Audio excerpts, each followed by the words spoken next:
At my daughter-in-law's birthday party, I was handed a tray and told to serve drinks like hired help. But when my chauffeur walked in and called me madam, the whole room discovered who really owned the house. Eleanor set her coffee cup down precisely on its saucer. For 40 years, this house in a quiet, tree-lined suburb of Chicago had belonged to her. But ever since her son Julian and his wife Vanessa moved in 3 months ago, every room had felt entirely alien. Without asking, Vanessa had replaced the old family photos in the hallway with cold, minimalist, abstract prints. It breathes fresh air into the space, Eleanor, so it doesn't look so dated, her daughter-in-law had remarked casually while carrying the boxes down to the basement. Eleanor hadn't argued. Instead, she silently moved the photos into her bedroom, her ultimate sanctuary, which she kept locked from the inside. Today was Vanessa's birthday, and the house was filling up with her corporate colleagues. Julian sat on the periphery, quietly sipping a beer and nodding at everything his wife said. He looked like a mere guest in his own mother's house. Vanessa drifted through the living room in an elegant dress, orchestrating the crowd. When she spotted Eleanor in the kitchen, she thrust a heavy silver tray laden with champagne flutes into her hands. "Eleanor, be a dear, and pass these around. My co-workers' glasses are empty. You're just standing around in the way here anyway," Vanessa said with a sweet but patronizing smile. Eleanor looked down at the tray, then up at Vanessa's perfectly manicured hand. No tears welled up, only a cold, sharp clarity. She was 70 years old, healthy, and financially independent, a fact legally cemented on the house's deed. She gave a calm nod, took the tray, and stepped into the living room. She served the guests with the practiced grace of a woman who knew exactly who she was. From the couch, Vanessa watched her whispering something to a colleague that made them both laugh quietly. Julian looked away. Eleanor felt the sting, but she didn't react with words. Before she even poured the next glass, she made a definitive decision about the future of this house. "You're doing a wonderful job helping out Eleanor," Vanessa called out across the crowded room as Eleanor gathered the empty bottles. A few guests chuckled. Julian cleared his throat uncomfortably, but remained silent. He had always been conflict-averse, but his passivity cut Eleanor deeper than Vanessa's arrogance. Eleanor placed the bottles into a crate and walked out to the hallway. She didn't head back to the kitchen to do the dishes. Instead, she retrieved her old leather planner from the entryway console and sat down at the table in the small dining alcove, a space Vanessa had been planning to convert into a walk-in coat closet. With a heavy black marker, Eleanor drew a thick line through the upcoming weekend. Up until now, she had spent every Saturday cooking for the couple and footing the bill for the weekly groceries. That money came directly from her personal savings left to her by her late husband. Vanessa had grown accustomed to this luxury, saving thousands of dollars for her lavish vacations while treating Eleanor's generosity as an obligation. Eleanor snapped the planner shut. Starting tomorrow, the dynamic in this house was going to change entirely without shouting or empty arguments. When Vanessa walked into the kitchen late that night and saw the uncleaned stove, she let out a loud, theatrical sigh. "Eleanor, the dishes are still sitting here. We have to be up early tomorrow." Eleanor stood up, switched off the dining alcove light, and looked her daughter-in-law dead in the eye. "Those are your dishes from your party, Vanessa. I am going to bed. Good night." Without waiting for a response, she turned and walked upstairs. She could still hear Vanessa furiously hissing to Julian downstairs. "Your mother is getting stranger by the day. You need to have a serious talk with her." Eleanor smiled in the dark as she turned the key in her bedroom lock. The next morning, Eleanor was already sitting at the kitchen table by 6 o'clock. When a groggy Julian shuffled into the room, there was no breakfast spread waiting. There was only a single cup of coffee, Eleanor's. Julian looked around, bewildered. "Mom, no bagels this morning." Eleanor took a slow sip. I didn't go to the bakery, Julian. From now on, everyone handles their own breakfast. Julian scratched his head. But Vanessa has a huge meeting this morning. She needs to eat. Then I'm sure she's perfectly capable of making herself a piece of toast, Eleanor replied, evenly. Vanessa marched into the kitchen, shortly after dressed to the nines, and instantly picked up on the shift in the air. She threw open the refrigerator, only to freeze. Eleanor's private groceries, the premium deli meats, the organic cheese, and the fresh berries were locked away inside a heavy plastic storage container secured with a small padlock. Vanessa couldn't believe her eyes. What on earth is this A-lock in the fridge? We're a family. Eleanor's voice remained calm, almost transactional. A family shares mutual respect, Vanessa. Groceries cost money. Since we don't share a bank account, I am separating things moving forward. Julian looked helplessly back and forth between the two women. Mom, aren't you overreacting a bit? Eleanor stood up, rinsed her coffee mug, and placed it on the very top shelf of the cabinet, a height Vanessa could barely reach. I'm not overreacting, Julian. I'm setting rules. If you both want to live here, we are going to split the expenses down to the penny. Starting today, I expect the agreed-upon monthly utility contribution in my account. You haven't paid a dime since you arrived. Vanessa snorted in disbelief, snatched her purse, and stormed out of the house. Julian scrambled right after her. The first crack in their illusion of control had formed. The utility payment never arrived in Eleanor's account. Vanessa clearly believed Eleanor would simply forget about it, or fold just as she had in the past, to keep the peace. But Eleanor didn't forget. She logged onto her online banking and set up a separate savings ledger labeling it Julian's housing debt. Afterward, she drove down to the local hardware store. She purchased a heavy-duty, high-security deadbolt for her home office, the exact room Vanessa planned to paint next week to turn into her new walk-in wardrobe, a project she hadn't bothered to ask Eleanor's permission for. As Eleanor was installing the lock herself that afternoon, Julian walked in from work. The whirring sound of the cordless drill had drawn him down the hall. He hovered in the doorway, his face a picture of pure discomfort. Mom, what are you doing? Vanessa already bought the paint for this room. She assumed you didn't need it anymore since you spend all your time in your bedroom. Eleanor tightened the final screw and tested the key.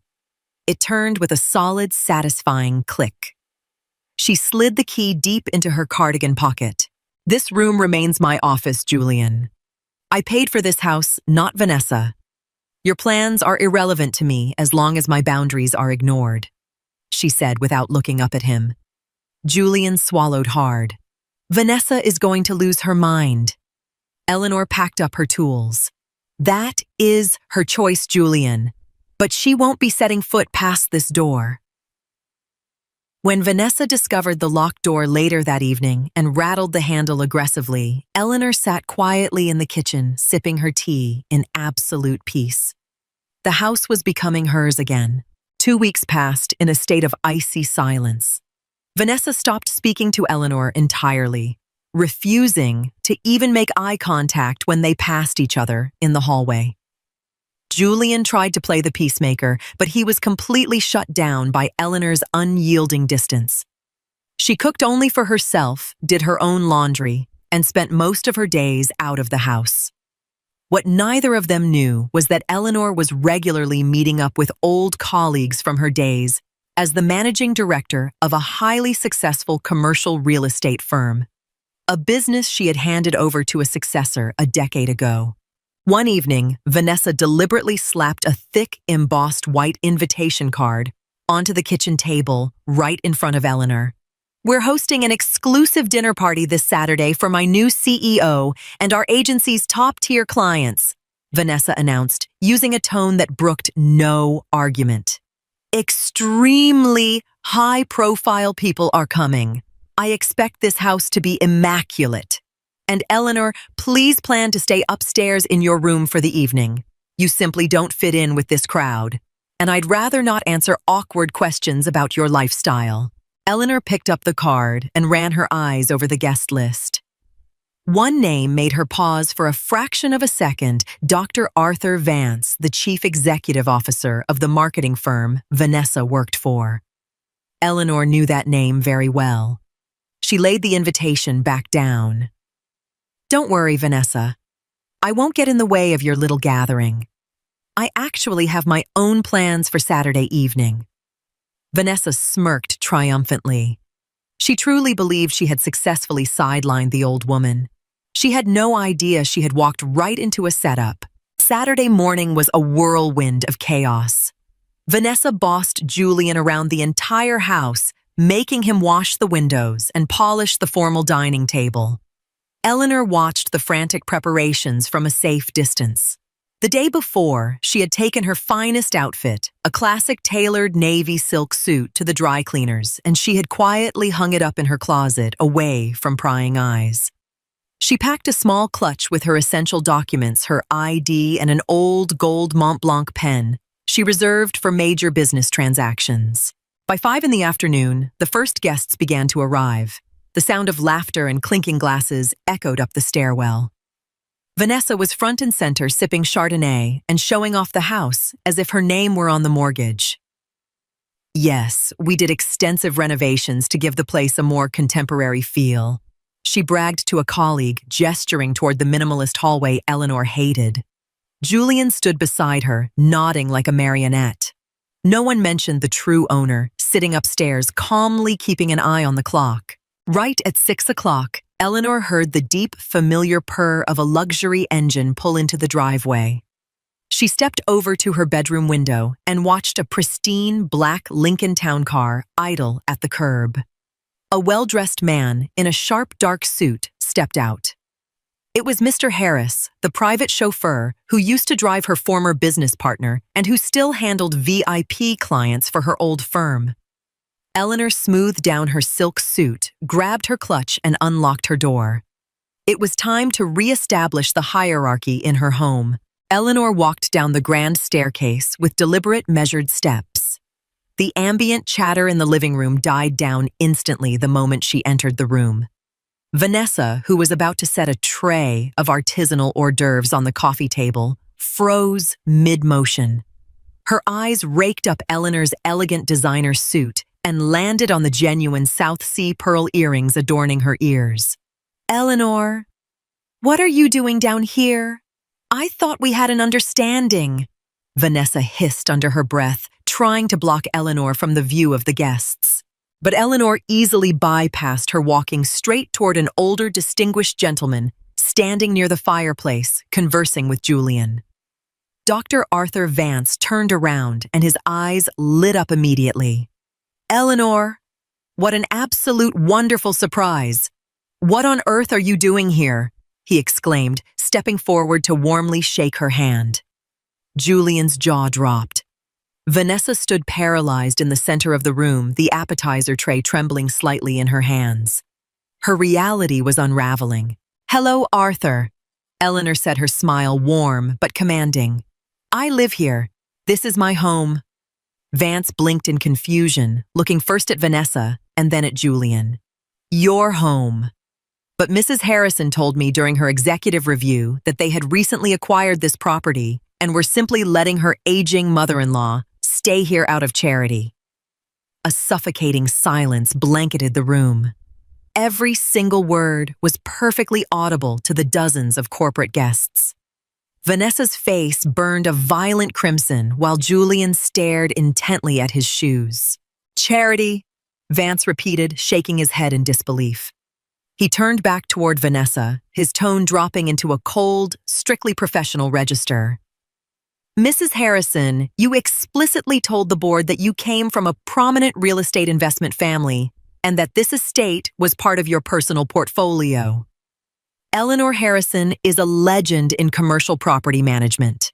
Her former firm literally owns and manages the corporate headquarters our agency leases." Vanessa opened her mouth, but her throat went completely dry.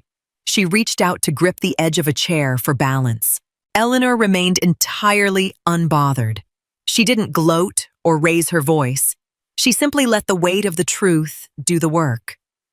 There seems to have been a significant misunderstanding regarding who owns what around here, Arthur, she said smoothly.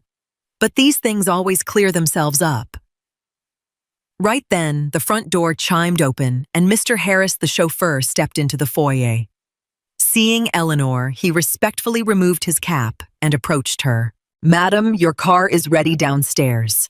The reservation at the restaurant for you and your guests has been confirmed," he announced in a deep, formal cadence. That was the exact second the final mask of Vanessa's perfection shattered completely. The party guests began whispering frantically behind their hands. Vanessa, who had treated Eleanor like hired help just days prior, was forced to watch her entire career and her carefully manufactured lies disintegrate right in front of her boss. Eleanor gave the chauffeur a polite nod. "Thank you, Mr. Harris. I'll be right out." She turned back to Vance one last time. "I'll see you at the quarterly leasing review next week, Arthur. Enjoy the rest of your evening." Then her gaze shifted to Julian and Vanessa. Reaching into her clutch, she pulled out a crisp, folded white envelope. She placed it squarely on the dessert table, right next to Vanessa's expensive birthday cake. It wasn't a dramatic lawsuit. It was a standard, binding, legal notice. Inside this envelope is a formal notice terminating your tenancy due to owner reoccupation. You have exactly 30 days to pack your things and find a new place to live. As for the unpaid utility bills from the last 3 months, I have exercised my enduring power of attorney over Julian's old savings account to transfer the balance. The debt is settled. Julian swallowed hard, his voice cracking. "Mom, please, can't we talk about this?" "We're past talking, Julian. You both crossed a line. Now you have to manage the fallout." Vanessa couldn't even bring herself to look at Eleanor. Across the room, her colleagues were already discreetly slipping out to grab their coats. The dinner party was over before dinner had even been served. Eleanor turned on her heel, walked firmly through her front doors, and stepped outside. As she slid into the plush leather interior of the Lincoln and Mr. Harris closed the door behind her, a wave of profound relief washed over her. The house was still full of people, but it was finally hers again. 4 weeks later, the house was completely quiet again. Julian and Vanessa had moved into a modest 2-bedroom apartment across town. The actual move-out had been entirely devoid of drama. Vanessa hadn't dared to show her face around Eleanor, and Julian had packed the boxes in total silence. Eleanor hadn't offered to help. She had spent the afternoon sitting out on the back patio reading a novel. When the moving truck finally pulled away, she went inside and turned the deadbolt. She didn't feel lonely. She felt a profound sense of peace she had earned herself. The first thing she did was hang the old family photos back up along the hallway. Vanessa's sterile, abstract prints were neatly taped up inside cardboard boxes and left out by the curb. She walked down to her office, unlocked the deadbolt, and sat down at her mahogany desk. Resting on the blotter was a letter from Julian. He apologized profusely for his spinelessness and asked if they could get coffee sometime soon, just the two of them, without Vanessa. Eleanor read the note twice. She would reply eventually, but not today. Establishing boundaries took time to cure. She walked into the kitchen, brewed a fresh pot of coffee, and set a single-place setting at the table. The house finally smelled like her familiar lavender and fresh-baked vanilla again, completely scrubbed of Vanessa's suffocatingly expensive perfume. She sat down by the window, watching the garden roses catch the afternoon light. Eleanor Harrison was 70 years old, and she was undeniably the master of her own domain. If you enjoy spending time with quiet revenge, there is something small you can do to help. Some AI tools may assist us during production, but every story is still carefully selected, reviewed, edited, and prepared by our team. We do our best to create thoughtful stories that respect both the people in them and the audience listening. There is never any obligation to contribute. Simply watching and being part of this community already means a great deal to us. But if you would like to help support future stories, please consider donating the cost of a small cup of coffee. Patreon, https://www.patreon.com/quiet-revenge-family-co-fe, https://ko-fi.com/the story family PayPal https://www.paypal.com/PayPal me/Kan Thank you for your kindness, your trust, and your continued support. It is deeply appreciated.